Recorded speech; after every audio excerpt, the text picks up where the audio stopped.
रोजाना खबर रखे सब पे नजर। लाइक कीजिए, शेयर कीजिए और सब्सक्राइब कीजिए हमारे चैनल को। चुनावी चर्चा परिचर्चा ग्राउंड जीरो पर जाकर, चाहे गांव की पगडंडियों से होकर चुनावी चौपाल का मामला हो या शहर में दर्जन भर से ज्यादा, हम सीधे जनता से बात करते हैं बिना लाग लपेट के।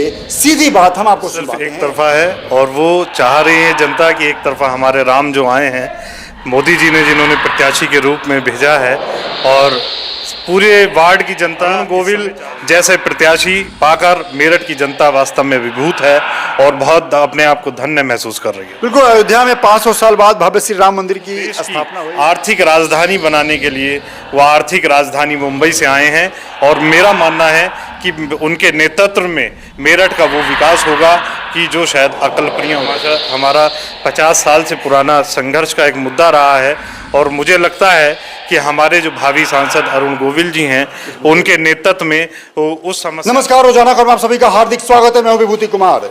चुनावी चर्चा परिचर्चा ग्राउंड जीरो पर जाकर, चाहे गांव की पगडंडियों से होकर चुनावी चौपाल का मामला हो या शहर में दर्जन भर से ज्यादा चुनावी चौपाल का मुद्दा हो, हम सीधे जनता से बात करते हैं बिना लाग लपेट के। सीधी बात हम आपको सुनवाते हैं। लगातार ब्रह्मपुरी इलाके में दलित बस्ती में जिस प्रकार से भाजपा का क्रेज है और सभी में अरुण गोविल को लेकर राम का वो प्रतिबिंब नजर आ रहा है, उसी को लेकर हम ब्रह्मपुरी इलाके में वार्ड नंबर 43 से भाजपा के उम्मीदवार रहे पार्षदशिप में एडवोकेट शिवम गुप्ता से हम रूबरू हो रहे हैं और जानने की कोशिश करते हैं कि आखिर ब्रह्मपुरी का मूड क्या है। सर, मूड क्या है यहाँ का? मूड सिर्फ एक तरफा है और वो चाह रही है जनता की एक तरफा हमारे राम जो आए हैं, मोदी जी ने जिन्होंने प्रत्याशी के रूप में भेजा है, और पूरे वार्ड की जनता इस समय चाह रही है कि हम अपने राम जी को चुनकर लोकसभा के मंदिर में भेजें और उस मंदिर में जब भगवान राम मेरठ की समस्या को उठाते हुए रामराज की कल्पना साकार हो जाएगी। तो रामराज की जो कल्पना भारतीय जनता पार्टी और आदरणीय मोदी जी देख रहे हैं, उसको हम सब लोग अपनी आंखों से साकार होते हुए देखें। क्या बात है। क्या लग रहा है कि उस दिन आए थे, आप भी थे यहाँ पे, आप भी गवाह हैं इस चीज़ के?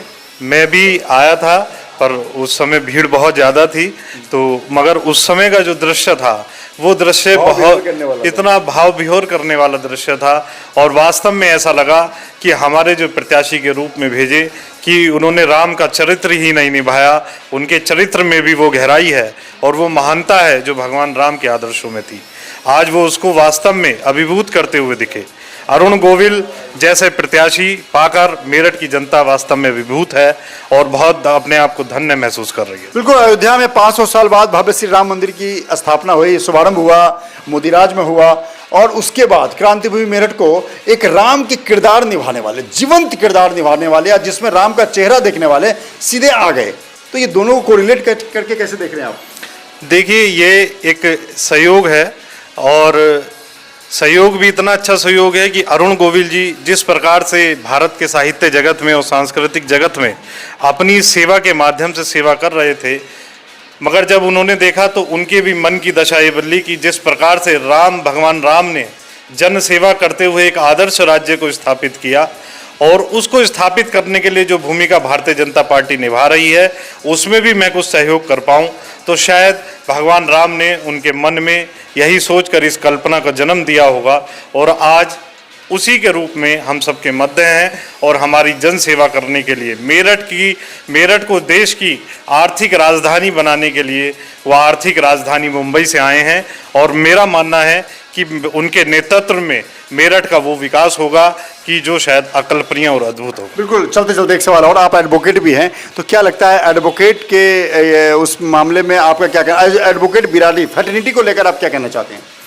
देखिए, एडवोकेट की हमेशा से एक समस्या रही है कि पश्चिमी उत्तर प्रदेश में जो एक न्याय की हाईकोर्ट न्याय की एक बेंच की स्थापना एक हमारा 50 साल से पुराना संघर्ष का एक मुद्दा रहा है और मुझे लगता है कि हमारे जो भावी सांसद अरुण गोविल जी हैं, उनके नेतृत्व में उस समस्या का समाधान होगा और बीइंग ए एडवोकेट मैं ये कह सकता हूँ कि वो समाज के सभी वर्गों को, चाहे वो डॉक्टर्स हों, इंजीनियर्स हों, एडवोकेट्स हों, सभी का एक सम्मान करते हैं। मैं भी उनसे व्यक्तिगत रूप से मिला हूं और एडवोकेट के लिए उनके मन में एक मैंने विशेष सम्मान देखा है और हमारा जो मेरठ बार एसोसिएशन है और मेरठ के तमाम न्यायिक जगत के लोग ये चाहते हैं कि इस बार अरुण गोविल जी को अपना समर्थन दें और उन्हें मेरठ हापुड़ लोकसभा सीट से अपने सांसद के रूप में चुनें।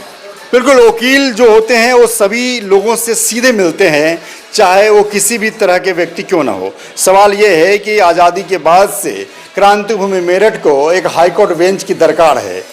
दरकार बहुत ज़बरदस्त है और जो 700 किलोमीटर दूर इलाहाबाद प्रयागराज से उसको खंडित करके लाना है। सवाल यह भी है कि राजनीतिक मजबूती कहाँ पर है, मेरठ में है या पूरब में है, पश्चिम में है। इसी के द्वंद्व में हाई कोर्ट बेंच फंसा है। विभूति रस्तोगी, रोजाना खबर। रोजाना खबर रखे सब पे नजर। लाइक कीजिए, शेयर कीजिए और सब्सक्राइब कीजिए हमारे चैनल को।